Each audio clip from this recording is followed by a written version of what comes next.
Salut tout le monde et bienvenue dans cette revue de presse du dimanche. L'OL carbure toujours et l'a confirmé hier soir en allant gagner 3-0 à Angers. Les Lyonnais régalent parce que ça fait quand même 3 matchs de suite que l'OL l'emporte avec 3 buts d'écart.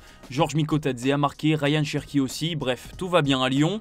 L'appétit vient en gagnant, explique l'équipe. Forcément, l'OL a des ambitions de podium et avec une telle forme, c'est justifié. Maintenant, la pression est sur l'OM qui n'a plus qu'un point d'avance sur l'autre olympique. Justement, Monaco, qui a été battu par les Marseillais la semaine dernière, a relancé la machine. Sursaut attendu et le sursaut a bien eu lieu pour l'ASM qui a facilement disposé de Toulouse grâce à Singo et Mbolo. Le club du Rocher reprend la deuxième place en attendant le match de l'OM d'Adrien Rabiot. Plus haut, moins fort, juge le quotidien sur l'utilisation de l'international français qui est souvent aligné très haut sur le terrain. Rabiot monte en puissance certes, mais on a encore du mal à voir le Rabiot de l'équipe de France. Et peut-être que ça s'explique par son positionnement assez novateur. Pour autant, Roberto De Zerbi et l'OM sont très satisfaits de lui. À Paris, en revanche, ça va beaucoup moins bien. Le PSG a enchaîné un troisième match sans victoire vendredi soir à Auxerre. Ce dimanche, l'équipe fait le point sur la situation en interne et il n'y a pas grand-chose de positif. Le bloc se fissure entre Luis Enrique et Luis Campos et c'est une première depuis l'arrivée du coach espagnol au PSG. Campos a de moins en moins d'influence, il y a des désaccords sur la gestion de groupe, notamment sur l'arrivée d'un attaquant l'été dernier. Le Portugais voulait Gyökeres ou Osimhen. Luis Enrique a dit non et aujourd'hui on voit le résultat. Le mercato hivernal sera forcément décisif, alors que pendant ce temps, Nasser Al-Khelaifi observe tout ça de loin sans prendre parti pour personne. En Espagne, le Real Madrid a relevé la tête en Liga et encore une fois, il peut remercier Jude Bellingham. L'international anglais a marqué son 3e but sur les 3 derniers matchs. Il a aussi donné une passe décisive à Arda Güler, un succès précieux à Gérone qui s'accompagne une fois de plus de 2 blessures. Jude Bellingham justement a dû quitter ses partenaires à l'heure de jeu. Même scénario pour Ferland Mendy touché musculairement. Le Real Madrid ne s'en sort toujours pas. Plus la saison avance, plus l'infirmerie se remplit. Heureusement, rien de grave pour Bellingham, Carlo Ancelotti a annoncé en conférence de presse qu'il était juste fatigué et qu'il l'avait sorti par précaution.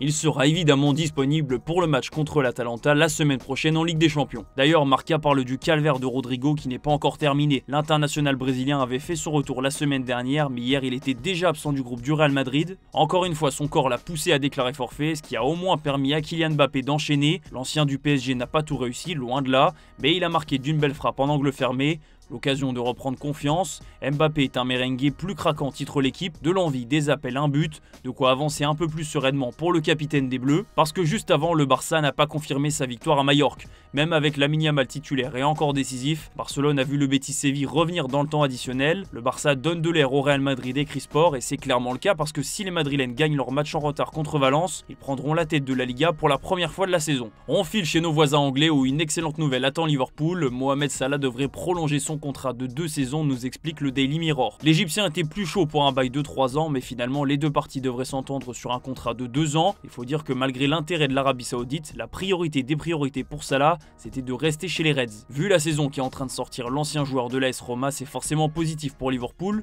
qui est leader sur tous les tableaux, Première Ligue et Ligue des Champions. À Arsenal, il y a aussi des bonnes nouvelles. William Saliba a confié qu'il se voyait rester chez les Gunners alors qu'on parle de lui au Real Madrid. L'international français en a profité pour mettre la pression sur Liverpool, le premier du championnat. Arsenal veut remettre la main sur le titre et pour ça il faudra faire chuter les Reds de leur trône. En attendant, Manchester City continue de galérer de son côté. Pep Guardiola voit rouge, juge le Mirror. C'est Rico Lewis qui a été expulsé en fin de match à Crystal Palace, mais les Sky Blues dans tous les cas n'ont pas pu faire mieux qu'un match nul de partout. Déception aussi pour le Manchester United de Ruben Amorim qui vient de perdre son 2e match de suite en l'espace de 3 jours. Nottingham est allé prendre 3 points à Old Trafford grâce notamment à un excellent Chris Wood.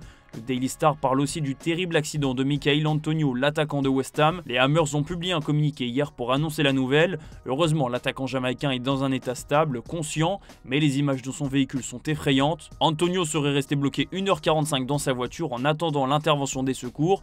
Il serait touché au fémur et aux 2 jambes. En Allemagne, Jürgen Klopp, qui n'entraîne plus depuis son départ de Liverpool, vit une période mouvementée. Le technicien allemand travaille désormais pour le groupe Red Bull, il a un rôle de directeur mondial du football, et hier, Leipzig se déplaçait sur la pelouse d'Holstein Kiel, l'occasion pour les supporters de sortir une banderole très offensive contre Klopp et ses nouveaux associés. Il dénonce la surcommercialisation dans le football et juge Red Bull comme des fossoyeurs. Après le match, le président de Kiel a condamné cette banderole insultante et s'est excusé envers le RB Leipzig et Jürgen Klopp. Côté terrain, le Bayern a fait tomber Heidenheim et la solution l'égalisation est encore venue de Jamal Musiala. Le crack allemand est entré à la place de Thomas Müller, sorti sur blessure. Il a marqué et donné une passe décisive qui a suffi au Bayern pour prendre 3 points et conserver la tête de la Bundesliga. Même Marca parle d'un Musiala mode étoile. Il faut dire qu'il avait déjà égalisé en fin de rencontre la semaine dernière à Dortmund. On va terminer cette revue de presse en Italie où le Scudetto n'aura jamais été aussi disputé. L'Inter a gagné, l'Atalanta aussi, donc encore une fois la pression est sur Naples qui peut reprendre la tête en cas de victoire contre la Lazio. Ça sera un autre match, titre la Gazzetta dello Sport, puisque Naples a perdu cette semaine en Coupe d'Italie contre le club romain. De son côté, le Corriere dello Sport fait le point sur le dossier Guicha-Kvaratskhelia et visiblement se rapproche toujours plus d'un accord pour une prolongation jusqu'en 2029. Naples veut absolument sécuriser le Géorgien qui a retrouvé son meilleur niveau cette saison après une année un peu plus délicate. La Juventus de son côté est déjà loin dans la course au titre et le nul d'hier contre Bologne n'a pas aidé. Thiago Motta n'a pas réussi à faire tomber son ancien club, mais surtout il a craqué en étant exclu à la 50e minute de jeu. Enfin un petit tour par le Portugal pour finir. Abola explique ce dimanche que Jorge Mendes a commencé son petit tour d'horizon pour sa pépite Giovanni Kenda. Le Portugais est valorisé à 60 millions d'euros et on a déjà pas mal de clubs intéressés, notamment Manchester United, Liverpool et Chelsea. Voilà, c'est la fin de cette revue de presse, merci de l'avoir suivi et on se retrouve demain matin. Bon dimanche à tous.